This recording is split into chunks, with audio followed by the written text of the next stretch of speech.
Good afternoon mga kapartners. Andito po tayo ngayon sa RM Coffee and Tea, kung saan nabigyan tayo ng pagkakataon interviewin yung may-ari nito at kung saan paano siya nagsimula at paano ito naging matatag hanggang ngayon. Isa na naman pong totoong kwento galing sa tunay na tao.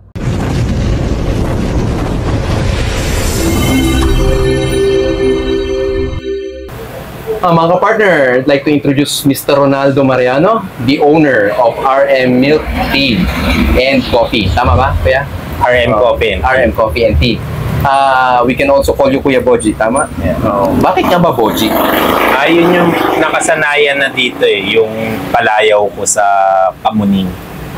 Pero Ronald Mariano name ko, kaya inano ko siya ng RM para mabilis matandaan ng mga tao. At saka yung mahal na tilos is RM. So parang may dating na luxury rin yung Richard Mille. I've tasted this bago mong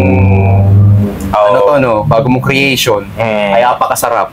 Apakasarap po talaga. 7 kinds of fruits yan. Talaga?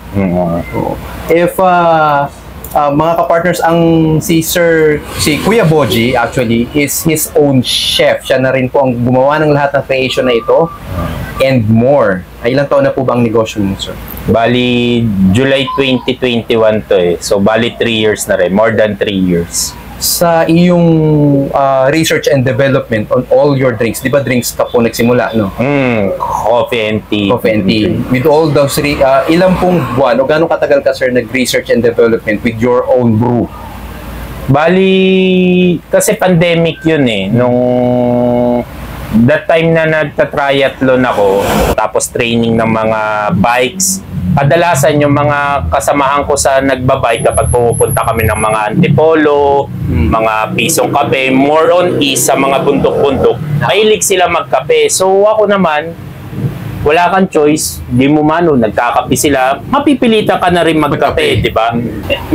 Kasi nung time na coffee, wala lang din magawa kasi nun pandemic. So wala kang pagkabalahan. Minsan pag wala akong magawa, nasa bahay ka, hindi ka pwedeng lumabas, di ka umano. So nagre-research ako, sinusulat ko, inaano ko para ma-take down notes ko, gumawa ako ng isang notebook, doon ko nag-start ka na rin bumili ng mga equipment mo nun? Pero hindi ako ng espresso machine kasi medyo mahal yung espresso machine So manual brewing lang lahat, cold brewing, mocha pot, French press. So you started with coffee, tapos paano ka naman nauwi sa milk tea?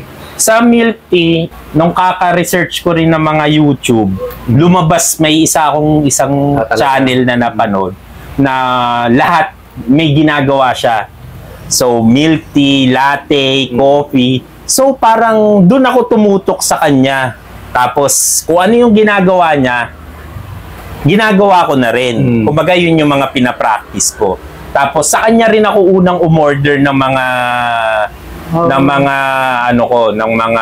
supplies kasi rin siya meron din silang school ng coffee brewing, mga ganon. Tapos, pero sa ibang bansa siya, ibang bansa siya. Tapos may siya dito, may school siya dito.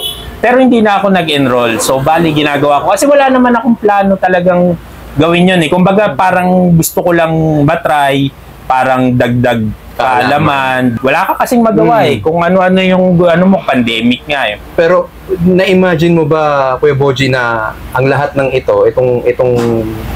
yung coffee shop, milk tea shop, magbo-boom, i-start off, mag-kick off dahil lang sa iyong research tsaka sa mga... Pero wala kang magawa Wala akong inaano nun. So, kasi dapat, wag kang mag-i-expect, di ba? Para hindi ka rin masasaktan kung anong mangyayaring. Don't expect too much nga. Saka ako nga, ito nga lang, maliit lang to kasi wala tong, parang trial lang. Pero kasi ako, hindi ako yung parang hindi ako agad sumusuko. So, bali, di ba, ako nga nasa line ako ng culinary. Yun talaga yung forte ko, passion ko. Nung nag-umpisa ako, bago ako niyan, yung lahat ng ginagawa ko, pinapa-pre-taste ko.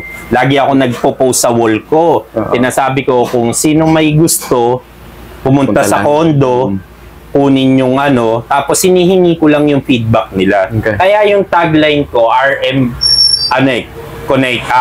Coffee and Tea, brewed to perfection. Kasi bago ko inilabas to, sandamukal na trial and error. Oh, tapos pinapatikim ko talaga kahit mamunan ako. Total, wala naman, ano yun.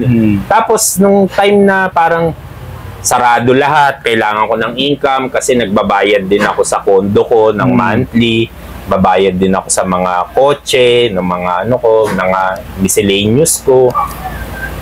Sabi ko, bakit hindi ko itry yung maggawa ng coffee and tea ng So, gawa ako ng menu ko, gawa ako ng mga sample ko, tapos bala ko sana dating umupa.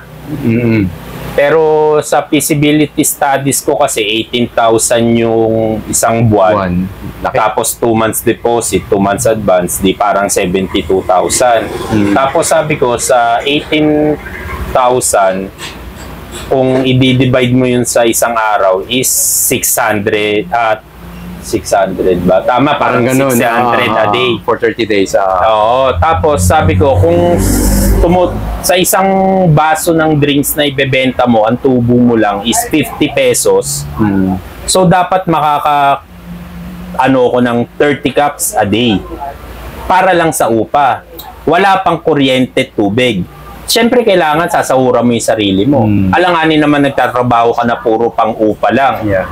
So, dalawa kami. Nung time na yun, parang 560 a day ang minimum. I-consider mo na lang minimum yung sarili mo. Siyempre, dapat hindi mo pwedeng i-consider na sa'yo yung business, wala kang sahod, tapos sabihin mo, okay lang yan, starting lang ako. Hindi dapat ganun pag negosyante ka. Kailangan, pag negosyante ka, isipin mo, dapat kumita ka kagad. Okay. So, kailangan, sahuran mo rin yung sarili mo na, kumbaga, for the future ka lagi, huwag ka mag-ano ng step back na, kailangan laging yung thinking mo, positive. Na kailangan, may sahod ka rin, may ka. So, kumbaga parang iniisip ko nun, dapat maka 60 cups ako a day para kasama yung sahod namin, yung upa, yung tubig, kuryente. Sabi ko parang ang hirap maka 60 cups a day kasi ang dami yung kalaban tapos pandemic pa. Sabi ko, paano kung makabenta ka ngayon 60 cups, bukas 30 cups lang, so may kulang kang 30 cups. So hahabulin mo bukas, dapat maka 90 cups. So baka mangyari ad even. Hindi ako sanay kasi ng parang nagtayo para lang mag-charity. Gusto ko pag nagtayo ako, kikita ako. So sabi ko, hindi pwede yung ganun. Sakto, may pwesto kaming ganito. Sabi ko, yung 72,000 na ipang-down ko, doon magpapa-interior pa ako, maglalabas pa, dagdag. Sabi ko yung 72, gastusin ko na lang dito, tapos yung idadagdag. Maliit lang. Sabi ko, trial lang naman. Pag hindi kumita, pwede kong iwan sa kapatid ko kasi kapatid ko yung nakatira dito. Okay, So, pwede ko siyang iwan, tapos bala na sila kung at least kadugo mo pa rin yung nakinabang. Kaysa yung magpa-interior ka doon, nalugi ka, tapos iiwan mo sa kanila na yun. Nalugi ka na nga, wala pang nakinabang. True. So, sabi ko, trial lang naman eh. So, yun, nagsimula. Nung July ako nagsimula nito, parang July 2021? 21. So, syempre, marami akong barkada. Palakaibigan tayo. Maraming sumuporta. So, first day, second day, hanggang 1 week, ang dami, ang lakas. Okay, puro magaganda yung benta. Okay. After a week, medyo bumababa na. Pero nandun pa rin yung benta. Pero kasi nakatikim na yung mga sumuportang kaibigan mo, pinakita na nila pumunta sa'yo. So, aasahan mo na lang dyan yung mga customers na lang. Wala na yung mga friends of friends, circle of friends. Kaya nga dapat pag nag-negosyo ka, huwag mong asahang ang bibili sa'yo, kapamilya mo at saka mga kaibigan mo. Kasi pag yun lang ang inasahan mo, baka hindi mag-survive yung mo. Kasi hindi laging bibili yung taong mga kaibigan mo rin. Siyempre, nandiyan dyan yung suporta sa umpisa. Pero pag tagal, hindi naman lagi yung bibilit rin. So technically, ang idea itong lahat, itong shop na to is just experimental. So, total, nandoon na tayo. Sabi ko, nakagastos na ako ng... Malaki na. Hindi naman ganun kalaki kasi maliit lang to eh. Ang parang markup ko lang dito, nasa 150 lang eh. 150k lang. Kasi established na to eh. Pinaayos ko na lang. Dati tindahan to ng kuya ko. Ni-renovate lang onte. Tapos yung mga equipments ko na dati yan. Yung mga ref, yung nagsimula ako, galing sa condo, kinuha ko. Yung mga ibang mga gamit sa pagluluto, mga equipment nga galing na rin dun sa mga self-studies ko. So, unti na lang din yung yung inilabas ko, hindi malaki. Pero, nung time na sarado pa yung mga mall, saka Starbucks, maganda bentahan ko. Kasi sarado yung mall eh. So, ngayon yung mga tao pumupunta dito, bumibili kasi sabik din silang makatikim ng ganito kasi tagal nang walang oo. Tapos nung November 2023 na talaga open na lahat ng mall, wala nang lockdown. So ngayon yung mga mall nagbukasan na lahat, yung mga tao sabik, syempre more than 2 years walang mall, sabik, puntahan lahat doon.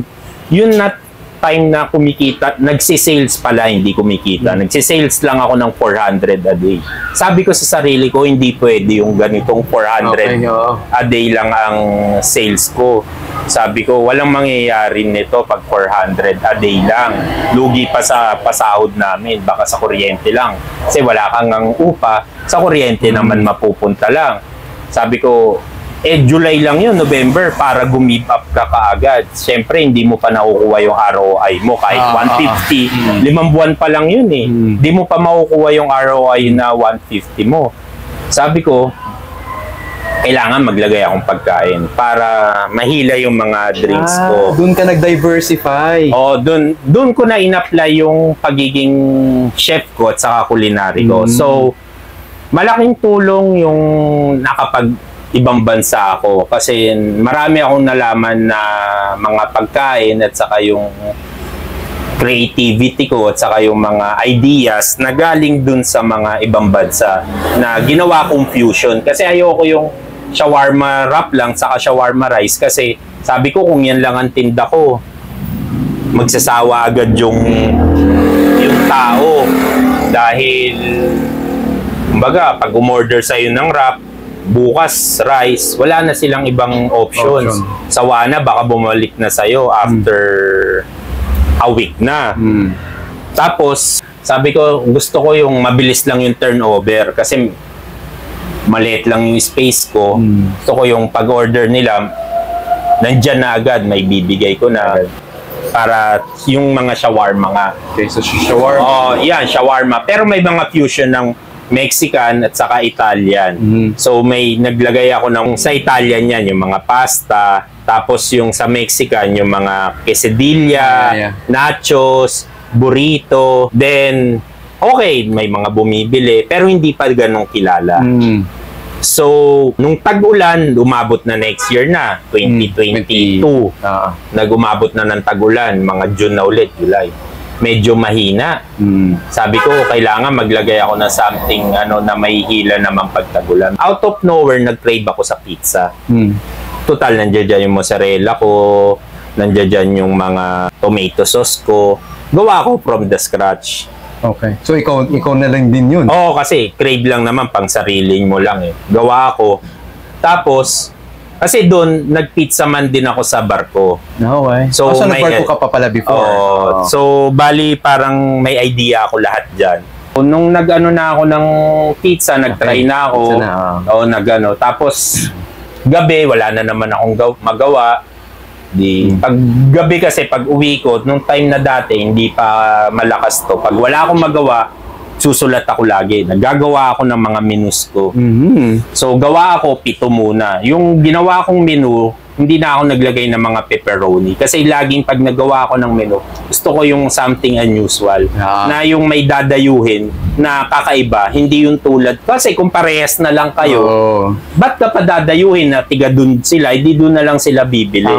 Diba? So, gawa ako ng mga tas wala na yung mga, kasi Middle Eastern. Okay. So, yung Middle Eastern, more on mga Muslims ang kumakain. So, bawal sa kanila yung mga baboy. So, as a respect, dahil yan yung pinagmulan hindi ako naglagay ng mga ham, ng mga baboy. Kasi nasa concept ka ng Middle Eastern food eh. So parang as a respect dun sa culinary cultures nila, hindi rin ako naglagay ng baboy. So gawa ako, dry run ako, 1 week, 7 menu lang. Yung 7 agad? Oo, 7. Kasi sabi ko, may mga ham and cheese. Pwede kong gawin yung keema and cheese ko. May veggie pizza, yun mga veggies ko lahat nandiyan dyan. Shawarma pizza, 4 cheese, yan. Okay. Tapos sabi ko, gawa ako ng yung beef and mushroom. So sabi ko, keema and mushroom. Hawaiian, mga basic. So, keema Hawaiian. Yun lang din yung mga ginamit ko. Yung mga basic pizzas, ano lang din. Tapos, Supreme, di overload yan. Sabi ko, di nandiyan dyan yung pepper, olives, yung mga gulay kong iba, onions, tapos imbis na pepperoni at saka ham, yung shawarma at saka yung keema meat, yung overload ko, or in short, 1 week, 100 lang ang benta ko. Okay. Para makilala lang. 100 to 130 lang. Para lang makilala. Ang price ng isa. Yung purchase ko 100. Yung overload ko noon 150 lang that time eh. Amura. Para lang makilala. Kailangan kaysa naman mag-ano ka ng buy one take one, mas lugi ka. Oo. 'Di ba? Bigay mo ng mura para matikman nila pag nasarapan, nakilala. Then dahan-dahan. Up ako ng 10 pesos. Pero yun, nung 2022 kasi, biglang nag-inflation tayo, grabe lahat. Kasi yung kuha ko dati ng mozzarella sa 2 kilos is 600 eh. Biglang nag-900. Tapos, laki. Onti-onti pa lang yung stocks ko nun. Kada kukuha ko, magiging 1,000 na. Kasi sinasabi nila, ang hirap daw mag-import na doon, tas ang mahal ng tax. Basta yung time na 2022, parang grabe yung inflation yun, lahat nagtaasan eh. So, dun, sinasabay ko rin sa pagtaas. Wala naman reklamo sa presyo yung mga... Wala, kasi masarap. At saka mura pa rin yun kasi yung that time na naging 100, plus 10 lang, 110. Tapos mga 6 months, 120. Pero ngayon yung 4 cheese ko, yung pinakamura ko, 180. Tapos 250. Parang nag-up lang siya ng 80 for after 3 years. Okay. You've been talking about prices and how many cups ang kailangan mong i-consume o ibenta a day. Ngayon, hindi na ako nagpo-focus sa parang extra ko na lang yan. Ang nakaano na kami sa pagkain. Ngayon, para sa akin, ang drinks, hindi talaga siya malakas eh. Pero nung dati kasi, di ba, naka-focus ako sa coffee. Sabi ko nga sa'yo, ano lang yan eh, parang for cravings lang siya. Hindi siya daily use. Bali ngayon, kunwari, nagsisales kami ng 10,000. Ang drinks lang dyan, parang 1,000, 1,500. The rest, pagkain na. Okay. Pag nag-range kami ng mga 13 up, ang drinks lang dyan, mga 2,000 lang. Sabi ko nga, kung hindi, sabi nga ng misis ko, kung hindi ako nag-evolve ng pagkain, kung nag-drinks lang kami, nag-focus lang ako dun, malamang sarado na kami. Okay. Hindi, at saka sa mga group ng pag binabasa ko, lalo na pag tag-ulan, talagang down ang mga drinks. Kuya Boji, tanong, para sa mga ka-partners na interested magtayo din ng ganito, ano dapat ang margin mo for each cup ng milk tea or iced coffee at for every order ng pizza or ng order ng ibang pasta mo? Ano dapat ang markup mo or ilan % ang margin mo dapat? Para... Kasi ako, sarili ko tong pwesto eh. So hindi ko sinasama to, pero sabi nila dapat nga isama. So nga lang kasi inaano rin yan eh, parang feasibility studies din sa lugar mo. Kasi yung lugar ko hindi siya commercial eh, residential siya. So ang mga customer ko dito is unang-una yung neighbors ko. So hindi ko pwedeng masyadong taasan kasi baka hindi kayanin ng mga neighbors ko. Basta sa akin, kumita, okay na eh. Parang inchik ako eh. Basta pag maraming benta, mas marami yung kita. Kahit maliit ang tubo. Oo. Hindi ako nag-ano ng masyadong, kita nyo lahat ng drinks ko at saka pagkain ko hindi ganun ka mahal. Yes. Pero ang ano ko, volume kasi, hindi by each. So sa akin, mas importanteng kahit maliit ang kita, basta marami yung bumili. So pag pinagsama-sama mo a day yun, a month, mas malaki pa rin. Kaysa yung laki nga ng tubo mo, bibili lang sa'yo 3, 4, 5 sa isang araw. Tapos pagdating ng buwan, katapusan ng araw, tubo mo ang liit pa rin. Kasi masyadong mahal. Naghangad ka ng masyadong malaking kita. Sa akin, low profit lang. Pero basta volume para pag pinagsama-sama. Is it safe to say para sa mga ka-partners natin na ang profit margin mo lang is 10%? Ay, hindi naman. Hindi. Pero hindi 30%? Ang sa foods and drinks, laging 50 and 60 yan. Walang nag-ano ng ganyan sa pagkain. 15 and 6%. Hindi, 50 to 60%. Lagi ang ano niyan. Half-half la yan sa pagkain.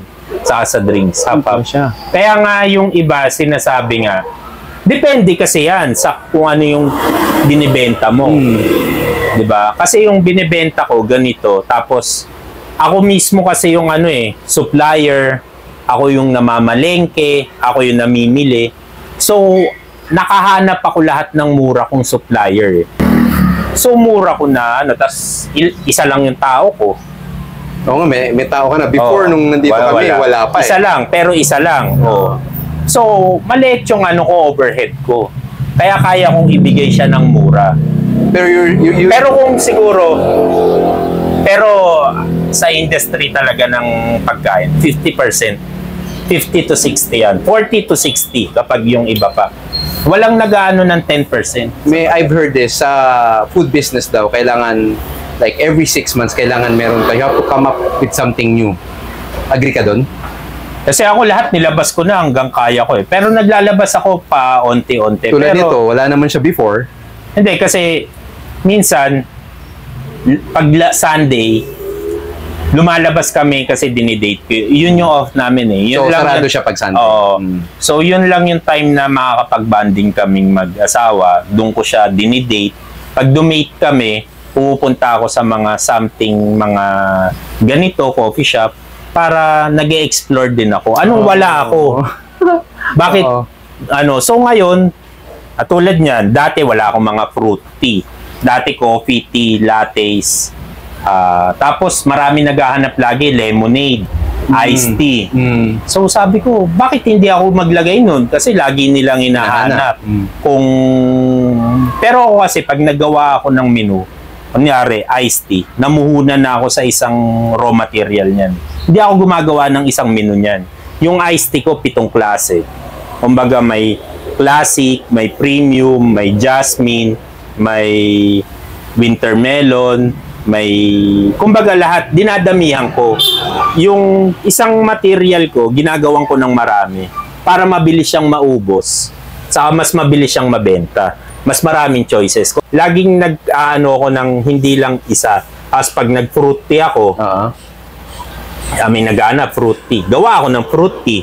Yung fruit tea ko, 8 flavors. Kasi nandoon na. Tapos, yung mga flavoring nun, ginagamit ko rin sa iba. Hindi ako yung gagawa ng menu na yung isang material ko na yun, dun lang. Kasi mabilis siyang masisira. Kasi may expiration yan So kung slow moving yan, at yun lang, tapos para dun lang yan sa drinks na yan.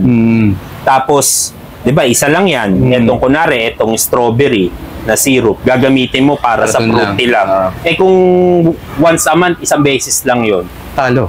Di ba? So, ginagawan ko siya. Meron siya sa fruity, may yogurt siya, meron siyang ano. Kumbaga, hindi ako gumagawa ng menu na kung bari, bibiling ko isang raw material na yun para dun lang. Para lang maging... Ine-explore ko siya lagi, ini-innovation ko siya na marami yung mapaggagamitan para mabilis siyang maubos bago siya mag-expire. Galing. Ganon. Ganon din yung sa mga pizzas ko. Kaya ako ginamit yung pizza ko na marami siyang flavor at saka yung materials ko lang, hindi na ako bumili ng mga pepperoni para mas mabilis din maubos yung mga meats ko at saka yung mga... Ayan, you've heard it here first, ha, mga ka-partner. So, dapat daw ganun. So, pag bumili ka ng raw material, tulad ng sinasabi ni Kuya Boji, hindi lang para sa isa.